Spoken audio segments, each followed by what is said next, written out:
For most of us, home exists as a sanctuary that keeps the world outside at bay. For some, eerie sounds and visions turn their safe havens into prisons of fear. They believe that ghosts are living out a curse to inhabit their homes, forcing them to confront the haunting terror of the unexplained.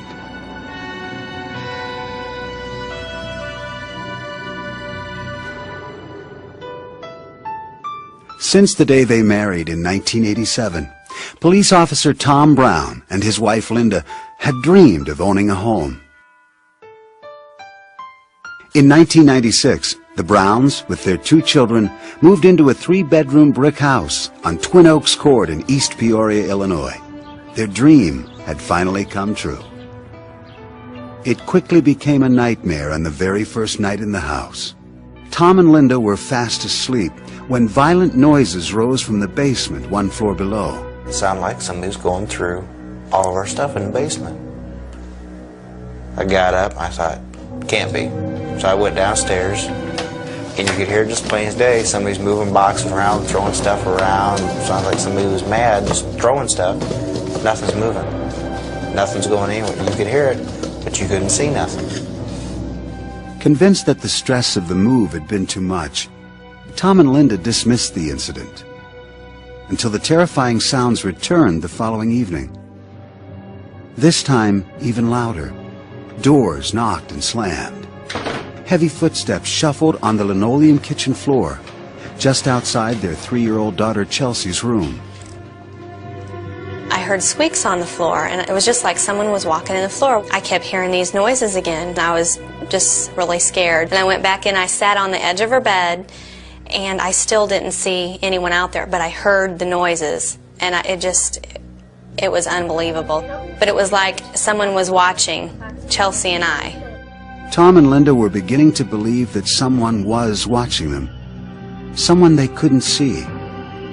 Then one night, Tom caught a glimpse of something he'll never forget. And the cat is in the living room, hissing and screeching and that, like he's in a cat fight. And all of a sudden, I saw this person dart into my son's bedroom. I got up, I ran in there as fast as I could. Nobody, nothing. I checked the closet, checked the bed, checked everything, and there was nobody anywhere. The Browns, who had always been skeptical about ghosts, began to fear that their new home was haunted. I tried to be rational about it and try to figure out what was going on, and I never could come up with anything. Frightened by the strange occurrences, Linda, who had become a believer, desperately wanted to move. I had had it. I told Tom this was our first house, and I said, we're moving. We are moving in springtime. I said, that's it. I can't handle hearing things all the time and scaring me half to death. Tom, still searching for an explanation, went across the street to talk to Shirley Venyak. Her son had sold the house to Tom. Well, I asked Shirley about noises or ghosts or anything in that, and she had got this dumbfounded look on her face like, I can't believe you said that. And then she said, you hear him too. Shirley told Tom that her parents had built the house and lived there until the late 70s. Her father, Stuart Wall, known as a caring and generally happy man, suffered a stroke in 1974 that left him disabled and deeply depressed. The thought of being a burden to his family gnawed away at his will to live. One evening, he walked to the closet of the back bedroom, where the Browns' 2-year-old son now slept, pulled the belt from his pants, and hanged himself. Shirley discovered her father barely alive and cut him down. As he lay dying in her arms, she thought he was trying to say, I'm sorry. He never did. Shirley told Tom she believed the spirit of her father was trapped in their house, still trying to say, I'm sorry.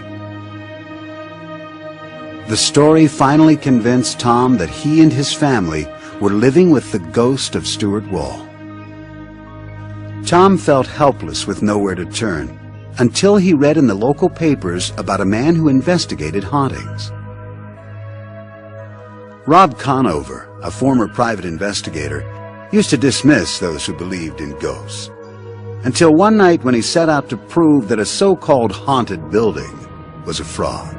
I was very sure there was nothing there, and things started to happen to prove otherwise. I walked through the door, and as I did, it felt like thousands of little cold icicles blew through me, and it got quiet.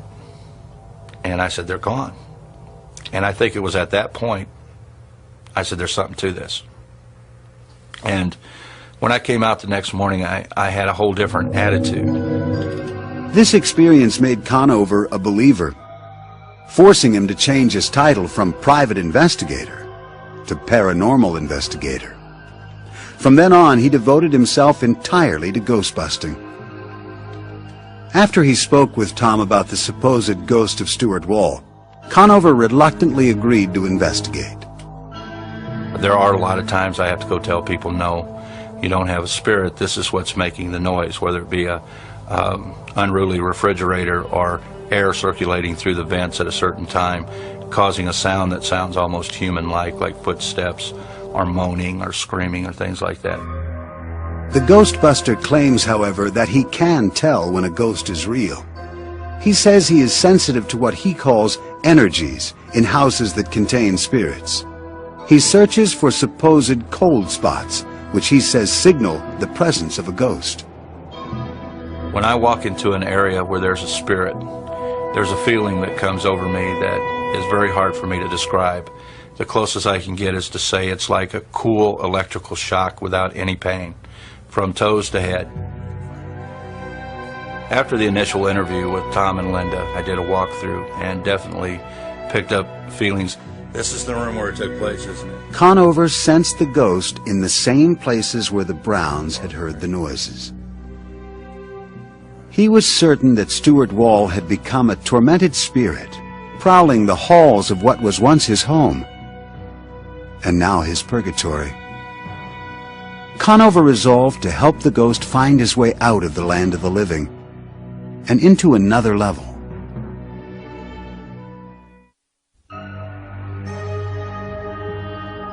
Paranormal investigator Rob Conover arrived at the Browns' house armed with equipment to do battle with the ghost of Stuart Wall.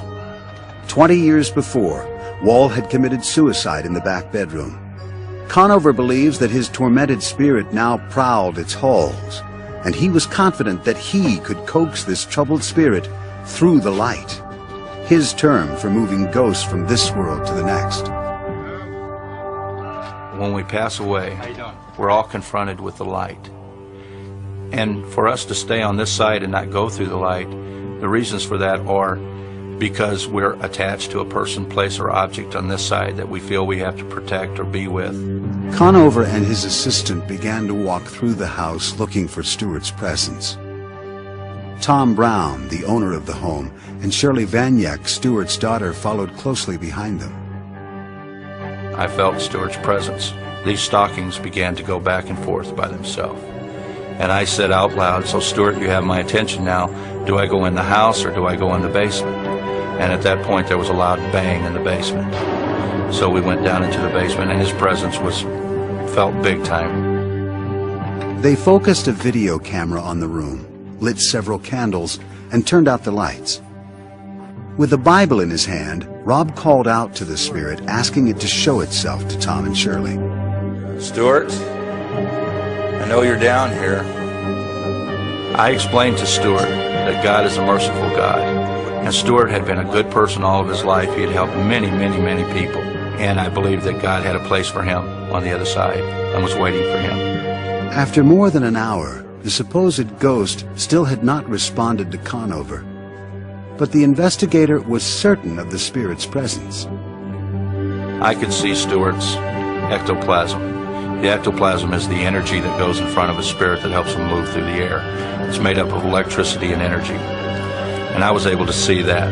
Again, he pleaded with the spirit to appear, now worried that it might totally ignore his request. And when I had about reached the end of my rope is when the hallway in the basement filled with this beautiful blue light that was very dense. You couldn't see through it at all. I didn't see the light at first until Shirley nudged me and said, "See, look." And then I moved my head over and saw it, and if I would never saw it, I'd never believed it had happened. To me, it was like a bluish green light. It was extremely bright, like a welder welding.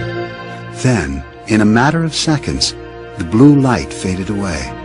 It was at that point that I took my Bible and I stood up and made contact with Stuart and helped Stuart cross over into the light. The house felt like you had 150 guests in the house and you just crammed packed and you couldn't fit another person in, and all of a sudden everybody just left and shut the lights off. It was just a very empty feeling, like nobody was there no more. You was all by yourself.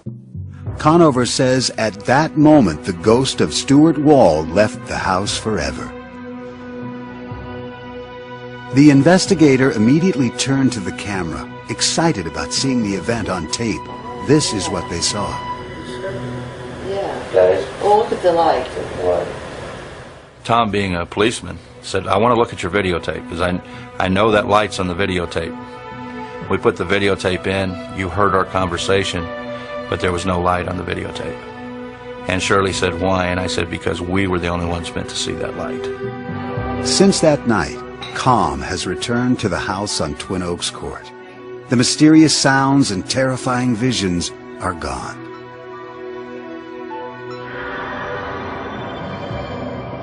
Did the ghost of Stuart Wall pace the floors of this house? Was that spirit finally ushered to another world during this ritual? Skeptics say emphatically that ghosts do not exist, and that logical reasoning can explain all anomalies linked to spirits. Professor of psychology Terence Hines believes the Browns' ghost is a figment of their imagination. When you go into any new house, new to you, there are going to be strange sounds and events that you're not familiar with. And so if you go in thinking, my God, somebody committed suicide in Johnny's room, and you hear something odd, it's very easy to think, well, maybe that was a ghost. It was particularly easy for Linda Brown, who had grown up next door to the Walls and was 6 years old when Stuart Wall committed suicide. As a child, she didn't know how he died, but as an adult, she learned the tragic truth. Hines thinks this must have contributed to Tom and Linda's conclusion that the strange sounds and visions were caused by a ghost. Hines says this is natural. The human mind is actually pre-programmed to enforce order onto strange experiences. The human brain is set up to create perceptions, especially when we're faced with kind of random nebulous stimuli. The brain frantically tries to wire them all together to make some coherent sense out of that. Believers in ghosts like parapsychologist Lloyd Auerbach disagree that the ghost of Stuart was purely a function of Tom and Linda's perception. He argues that when several witnesses are reporting the same or similar experiences, as happened in the Brown house, those witnesses must be taken seriously. It's a subjective experience experienced by many people across many years, which lends very much credibility to there being actually something there and that it wasn't just imagined by people. And that's what we look at, is how many people, how many witnesses there are, what kind of corroboration we get. Witness testimony in hauntings seems to be fairly consistent. Eyewitness testimony is unconvincing because you can get eyewitnesses who will swear on the proverbial stack of Bibles that they've seen things that we clearly know don't exist. For example, you can find, if you go back to the Middle Ages, you can find people who swear that they saw witches flying on broomsticks across the sky. And I have no doubt that they really think they saw that. Conover and the Browns are certain they saw a blue light. But Tom Flynn, a skeptic who has examined hauntings, says that if they did, it should have shown up on their videotape. Video cameras respond to the same spectrum of colors that the human eye does. So if you're pointing a video camera at something and you see a blue light, so should it. So I think it's very revealing that these three people report that they've had this experience, and yet their own videotape doesn't verify it. Flynn also says that several of Conover's claims that he feels a presence can move spirits through the light, and is able to see ectoplasm, are based on mythology commonly used by those who believe in ghosts. One of the stock tricks that spirit mediums would do at their seances, starting about in the 1860s, was to produce ectoplasm. We know now that 19th century mediums were using sleight of hand tricks, but out of this came the tradition that this ectoplasm, this kind of semi-material stuff, existed that pertained to the ghosts. Believers say that Conover may be relying on terms from popular culture, but his ritual appeared to be effective. Since Conover's visit, the Browns are no longer plagued by mysterious noises and phantom footsteps. The Ghostbuster that came into Tom and Linda's house may have had some genuine ability to affect the environment. This one Ghostbuster did something. What he did worked. Professor Finuke encounters that the best way to eliminate imaginary ghosts is by using imaginary ghost busting. This is a psychological relief more than anything else. In other words, he said the things these people wished to have said. He did the things which seemed to be appropriate to what they wanted to see and hear. Was the apparition of Stuart Wall's ghost a shared vision or a shared illusion? Does the mind make the senses lie? Or do troubled spirits of the dead roam this earth? The answer depends on your belief in the supernatural. For some who say ghosts haunt their lives, relief comes when the spirit leaves or the victims depart. For others, no house can be a home. For these families, there is no respite and no escape.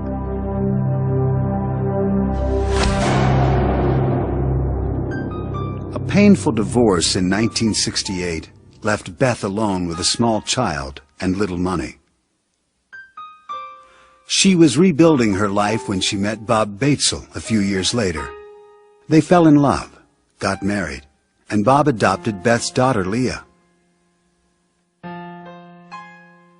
In 1971, when the Batesels moved into this two-family house in New Brunswick, New Jersey, the young family's newfound happiness would be fleeting.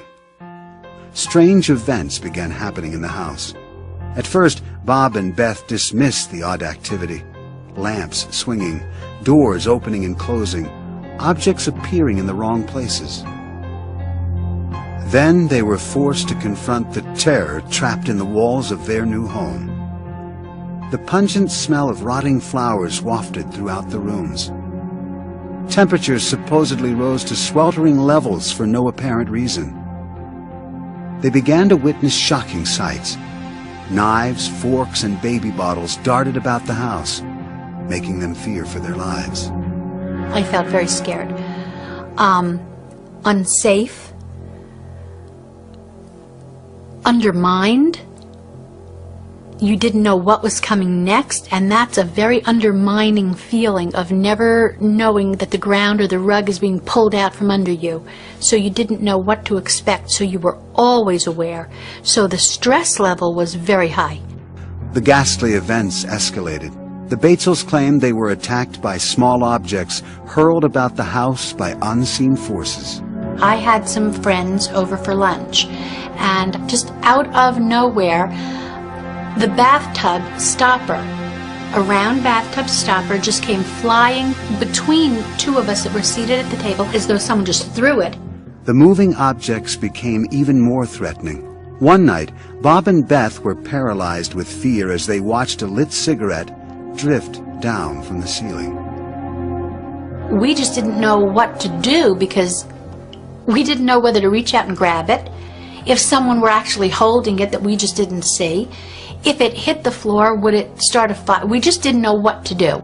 The enormous stress from incidents like this forced Beth, who had never believed in ghosts, to confront what seemed very much like a haunting.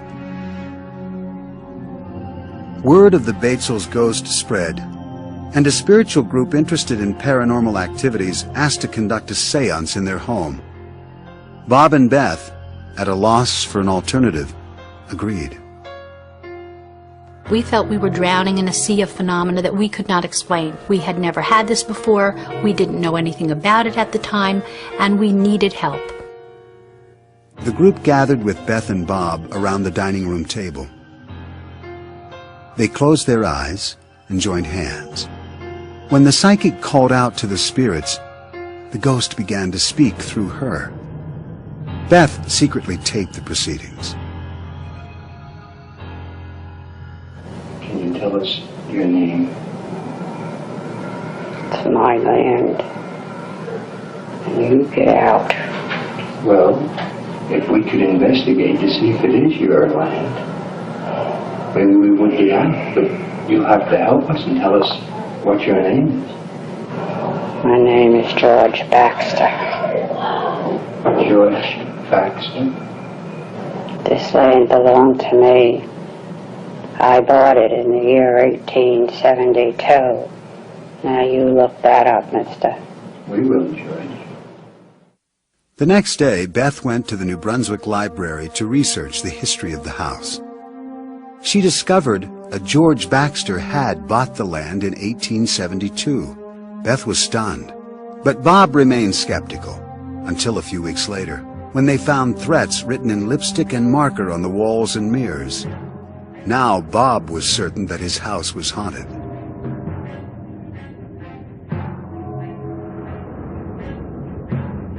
The angry ghost became brazen, scribbling harrowing messages to the family.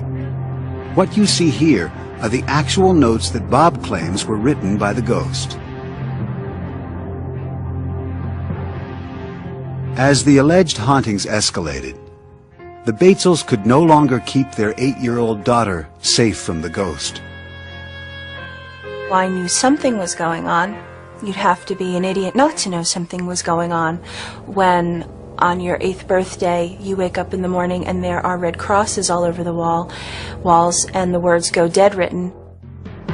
In 1972, Beth gave birth to their second daughter, Lisa. The threat to both children loomed larger. According to Leah Batesel, by that time the ghost had already done irreparable damage to her childhood.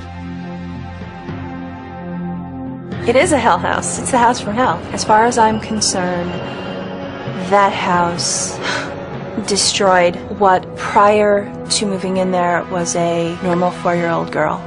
I hate that house. Beth grew to hate the house too. She knew her daughters were frightened, and she felt that she had no way to protect them. When you touch my child, that's the line.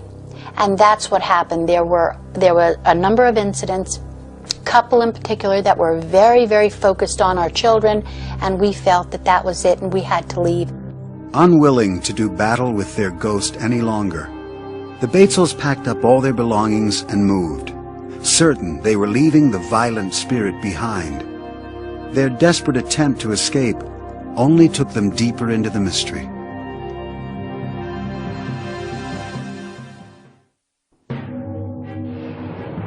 Bob and Beth Batesel and their 2 young daughters fled their home in New Brunswick, New Jersey, believing they were escaping the terror of the ghost that haunted them there. For 4 years, the Batesels lived in this house, where they were harassed almost daily by ghostly threats. Now they were searching for a more peaceful abode. The Batesels moved to an apartment in Clinton, New Jersey. The persistent ghost followed, and only became more hostile. The Batesels claimed that an unseen force shoved Beth, Bob, and Leah down the stairs. They moved again. This time they moved further away, to Flemington, New Jersey. They had barely finished unpacking when one morning, to Beth's horror, she found a butcher knife impaled in the kitchen door frame.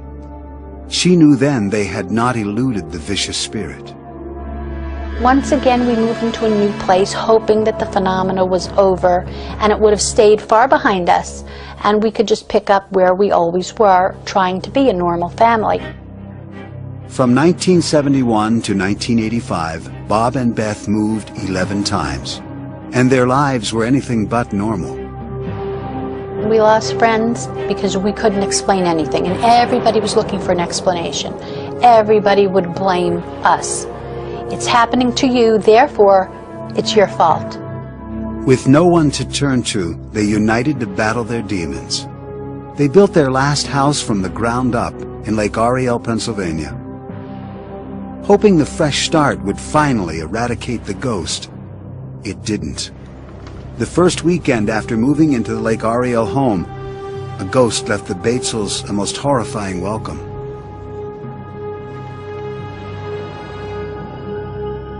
It was well past midnight when the Batesels were startled out of bed by hysterical crying. Rushing to their daughter's room, the Batesels found her terrified, screaming that her cat was hanging by its neck from the doorway with its eyes gouged out. The Batesels saw nothing. This ghost-like apparition had disappeared. Several nights later, the Batesels were again startled out of their sleep as the glass in picture frames hung in the living room spontaneously exploded, shattering glass throughout the house. It's really difficult to describe how you feel when you're in the middle of a whirlwind. But we have stopped asking why because we're too busy dealing and living with it. Most reports of hauntings link the ghost to a place. The Batesels believe that in their case, ghosts come to them. We have come to understand that there are hauntings which are attached to a particular place and remain. And then there are hauntings that seem to be the people. The people are haunted, not the place. So no matter where the people go, it doesn't matter, they will still be haunted. From everything that has been done and tested and what we've been told, I seem to have some kind of presence. I am some kind of magnet that seems to attract these spiritual things. The Batesels, physically and emotionally exhausted, say they can no longer try to escape the ghost. They remain in their Lake Ariel home, resigned to its hauntings and uneasy about what may lie ahead. Do the Batesels somehow attract hauntings and spirits wherever they live? Or do they create their own demons? For scientists like Nobel Prize-winning physicist Leon Lederman, the answer is simple. I would just flat out say, you don't have haunted houses. You have either some gullible people or some dishonest people who are making this all up. Science has no room for ghosts. Psychologist Carl Schlotterbeck has found room for ghosts. He investigated the Batesel stories, came to support the family's claims, and joined Beth Batesel in co-authoring a book about her experiences. I became a believer fairly quickly. You could walk through the house and feel in different rooms. In one room it was difficult to breathe even. And recordings made in that room were fainter than they were in the rest of the house. In other places you could feel things in the air. Schlotterbeck believes the Batesels found ghosts at each of their households because the entities were attracted to certain inviting qualities in Beth Batesel. One investigator referred to her as an undeveloped psychic, perhaps. Other people have just referred to her as a magnet, that her warmth and her caring about people actually extends into the other world, and that lost souls who haven't crossed on find her a warm and comforting presence to be around. Lederman points out that none of this is scientifically verifiable. The scientific method demands much more than impressions and feelings to validate a claim. To claim that I see this, I have to prove it.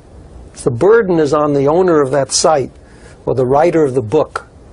And in 400 years of innumerable claims, no one has ever succeeded in convincing the scientific community.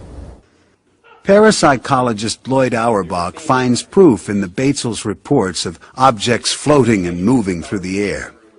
He says that when some people are under stress, Their energy can levitate objects. It's a phenomenon called psychokinesis. Psychokinesis is the ability that we have identified in parapsychology of the mind to directly affect matter or energy, to move things. There's usually a living person there whose mind, or subconscious mind typically, is letting off steam or reacting to stress and is using psychokinesis, mind over matter ability, to move those objects around. Laboratory study after study has tried to find evidence for psychokinesis and hasn't found it. The, again, eyewitness reports of something moving from here to there are very unreliable. Many scientists think psychology offers the best explanation for the happenings at the Batesel households. Psychologist and retired Professor Robert Baker says that in over 50 years of investigating claims of hauntings, he's found ghosts in only one place. In the human mind. It is an invention of the human mind, and they have invented ghosts because ghosts provide a great deal of psychological satisfaction to the people who believe in them. It fills a gap, a void in their lives. Finucane suggests it may be easier for Beth to confront imaginary ghosts than face real issues. Ghosts can be used by particular members of the family for their own purposes as a method of self-defense, if you like, psychological self-defense, when things are going badly in the rest of the family's existence. Perhaps this is a way of seizing upon some degree of certainty for those people involved or those individuals involved. Perhaps this is a way that Mrs. Batesel, in her own case, chose to solve some of her dilemmas as they arose in her family. Are the more than 20 years of the Batesels family's supposed hauntings the work of active spirits or an overactive imagination? Skeptics and scientists point to the lack of compelling evidence for the Batesels' claims. Believers note simultaneous sightings of ghostly events and knives driven into door frames, and they see the work of the unexplained.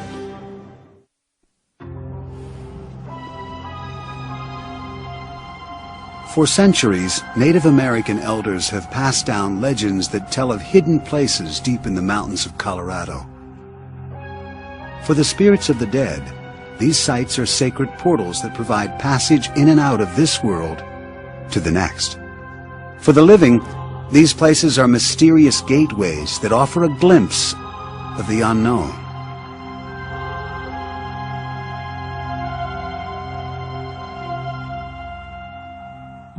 Steve Lee, a truck driver from Dallas, was on a new delivery route driving through the mountains of Colorado. He found the beauty of the area so captivating that he moved his family to the middle of the Black Forest, 20 miles north of Colorado Springs. He bought a log cabin on 5 acres of land, and the boys quickly took to roaming the woods. The forest gave the children a sense of freedom and adventure. Steve took many pictures of his sons to send back to his friends and relatives in Dallas. From the start, he found that strange lights appeared in the photos. I noticed orange beams following around one of my youngest son, and my oldest son I would notice a greenish glow following him around. And soon after that, we started getting things in the pictures like dogs and faces that shouldn't be there. At first, Steve dismissed the pictures, believing that something was wrong with his film. The mysterious lights and phantom fog continued to appear in his photos. Steve became obsessed with taking pictures, and each new roll of film brought more frightening discoveries. Some parts of the house were more active than others. When Steve took pictures of the mirror over his dresser, he was terrified by the reflections staring back at him. In my mirror, there seems to be faces that will appear in there, different people. It's not the same person. A face will appear in the mirror and it will dissipate, and then another one will appear and it will dissipate. Steve refused to believe he had ghosts. He installed security cameras around the house, hoping to find evidence that the lights and fog were man-made. The cameras didn't pick up anything unusual, but Steve continued to be haunted by images he could not understand. He decided to contact Bill Gibbons, an electronics specialist and an amateur investigator of the paranormal. Gibbons arrived with his own video camera. In the evening, he placed the camera in the woods outside the house. This is the actual videotape recorded that night, which revealed a mysterious array of lights. It was not like any type of lightning ball or Kroll discharge that I've seen. The radio tower will discharge a ball of energy and it'll shoot along a line. This energy did not follow any path. It almost looked as if it had a mind of its own. The investigator used a spectrometer to check the strength of electromagnetic and radio waves at the house to make sure they had not caused the lights. That could be caused by colliding microwave energy and radio energy just by the sheer location of the property and how the radio signals intersect each other. We found nothing there, nothing out of the ordinary. The investigator then used a compass to look for magnetic disturbances. In the far corner of the house, Gibbons found that the compass sometimes swirled uncontrollably, unable to settle on a position. Gibbons had worked with energy of all kinds. This kind had him mystified. He finally accepted the idea that Steve Lee's house was haunted. The amount of seemingly random energy and the number of faces in the mirror made him wonder if the log cabin might be sitting atop a spiritual passageway from this world to the next, a so-called portal of famous Hopi Indian legends. The Native American Indians have prophecies of rainbow winds, which is a dimensional portal that they can travel through. Portals and things like these have a significance as pathways and conduits that spirits travel through. Steve Lee still refused to believe that his home could be haunted, but the portal legend intrigued him. He contacted Dennis Houck, an investigator of haunted houses who knew about portals. Hopi Indians and people who believe that in the Black Forest area, which goes back quite a long way, that there is traditionally some type of portal that was open to the other side, and literally hundreds of spirits have gone through. Lee invited Houck to examine his home. The investigator arrived with an infrared camera, capable of revealing energy on film. It shows gradients of invisible energy as different colors. Houck took infrared pictures around the house and collected what he considered possible proof of a ghostly presence. We get all these types of energies when we take pictures on the Lee property. Then if we look at them, enlarge them, without enhancing them in any way, just enlarge them, there's pictures, faces, really truly identifiable pictures of faces. These really are faces of entities or some type of energy forming. They're within these electromagnetic or infrared phenomena that we're picking up. The strange energy depicted on the infrared film surprised even Houck. Steve Lee still had no earthly explanation for the strange apparitions. The Lees still live in their cabin in the mountains, and they claim that their photographs still show the mystifying lights and the eerie faces. Traces of spirits traveling in and out of this world to the next.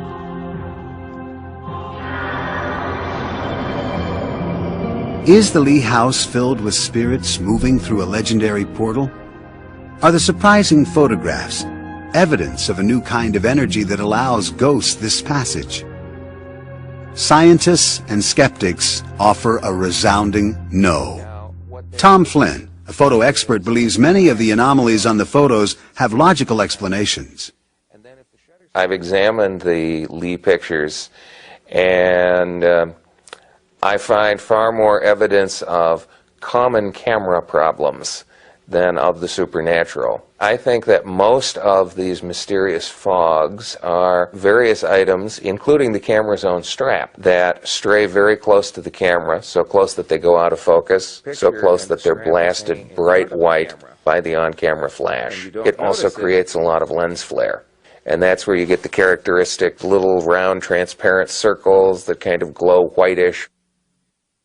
Those who believe that this Colorado house may be sitting on top of a spiritual gateway say that Lee's photos may have captured the portal in action. I believe photographs can catch things. I've seen photographs that have cut other dimensions before at other places, and be it through a mirror or through some type of very, very fast-speed film, we see ghosts or have ghost apparitions in certain areas because the energies there allow that materialization to happen. Physicist Leon Letterman argues that if believers say there is an energy portal at the Lee house, then they must base their claims on accurate principles of science, not ghostly photographs. There are many, many unknowns in science, but there's a difference between a scientific unknown and a claim that there are sacred spots or haunted houses which can't be authenticated by science. They're just natural phenomena that are misinterpreted by people who desperately want to believe that and have no idea of how science works. Neuroscientist Dr. Michael Persinger does know how science works. He says that geophysics can explain the mysterious lights on Steve Lee's property.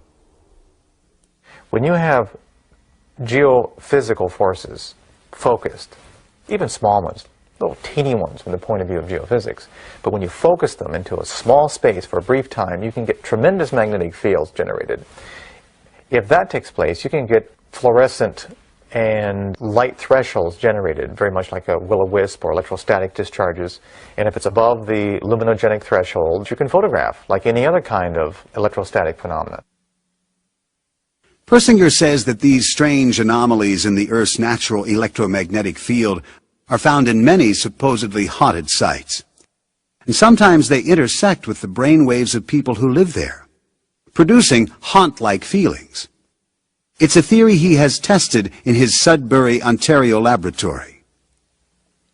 Many of the kinds of patterns of fields that are generated in haunted areas that we have found are very complicated. Brief, transient fields, erratic shape. If these forces stimulate the brain, you could have feelings of a presence, the sounds of footsteps or movements or voices, and of course that ever-present presence, that there's something looking at you. All of these symptoms mirror events described by the Browns at the height of their supposed haunting. This might also explain why Beth Batesel is not able to escape the ghosts that have haunted her for more than 20 years.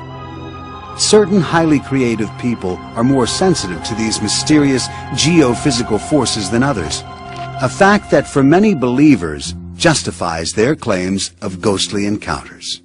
Even though people are sensitive, it does not mean that they're crazy. It surprises me the number of people that have come out of the woodwork to tell me about a light that they've seen in a dark room or a deceased relative that has come back to visit them.